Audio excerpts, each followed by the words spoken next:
তো তোমাদের বাজেট যদি 14,000 টাকা থাকে তাহলে এই ভিডিওটা অবশ্যই দেখবে, মানে 5-6 মিনিট আপাতত টাইম দিয়ে দাও, তারপরে বুঝতে পেরে যাবে 14,000 টাকা বাজেটে একটা বেস্ট ফোন নিয়ে, ওয়ান অফ দ্য বেস্ট বলতে পারো। আজকের ভিডিওটিতে যে ফোনটি নিয়ে কথা হলো সেটির বাজেট 14,000 টাকা এবং সেটি পুরো লেটেস্ট ফোন রিয়েলমির তরফ থেকে, Realme P3x।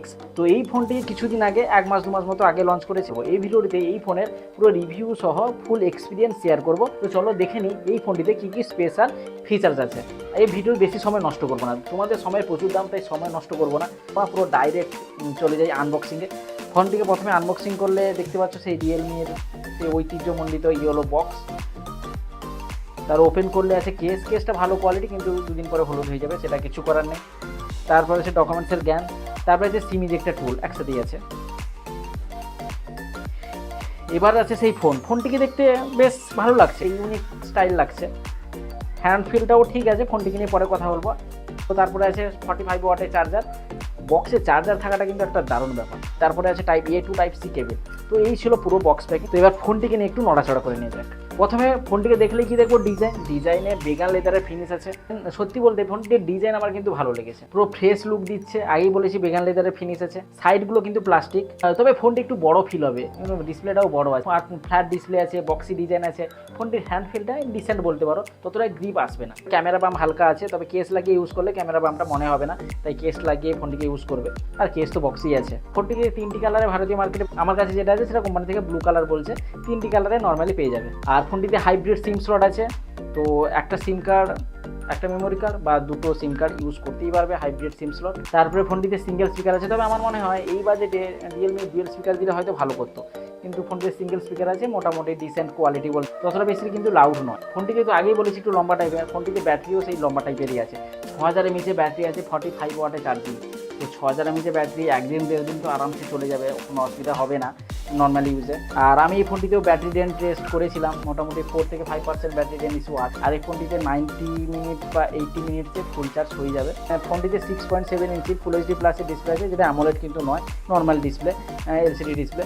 আর এই ফোনটিতে কিন্তু এইচডিআর সাপোর্ট নেই, ইউটিউবেও এইচডিআর সাপোর্ট পাবে না, কোনো অ্যাপে এইচডিআর সাপোর্ট ভিডিও পাবে না। এই ফোনটিতে এইচডিআর সাপোর্ট নেই। ফোনটিতে 120 হার্টজের রিফ্রেশ রেট আছে, যদিও ডিসপ্লেতে 120 হার্টজের রিফ্রেশ রেট দিলেও সব অ্যাপে কিন্তু 120 হার্টজের রিফ্রেশ রেট কাজ করবে না।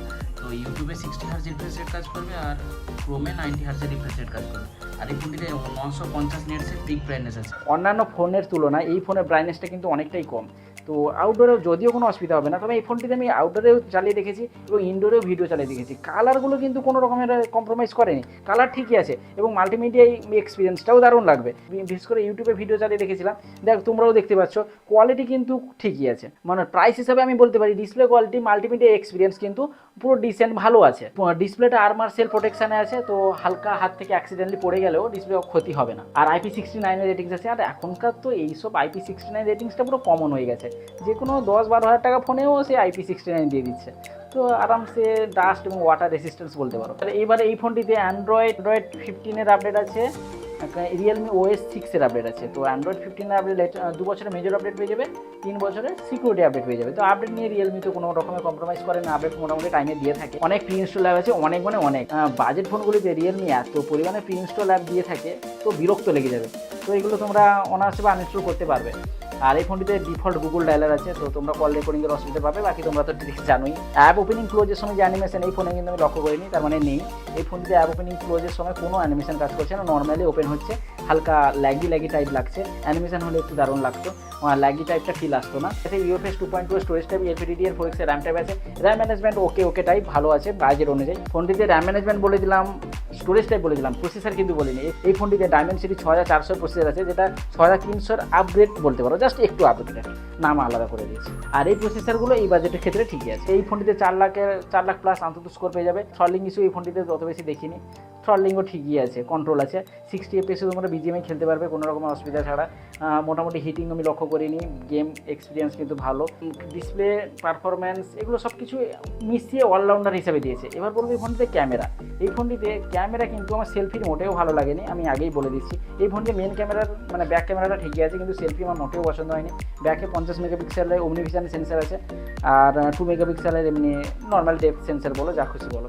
আর 8 মেগাপিক্সেলের সেলফি ক্যামেরা আছে। তো নর্মালি আমি ব্যাক ক্যামেরাতে ফটো তুলে দেখেছি, ঠিকই আছে, প্রোটেক্ট সেন্সারে বলো, স্পিড ভিউ বলো বা নর্মাল ফটো বলো, ব্যাক ক্যামেরাতে ফটোগুলো ঠিকই আছে, কিন্তু সেলফি ক্যামেরা আমার আর একটু ইম্প্রুভমেন্ট প্রয়োজন। মনে হয় ঠিকঠাক সেলফি আসছে, মানে জাস্ট কাজ চলার মতো, একেবারে খারাপও বলতে পারবো না, একেবারে ভালোও বলতে পারবো না, কাজ চলে যাবে এরকম সেলফি কোয়ালিটি।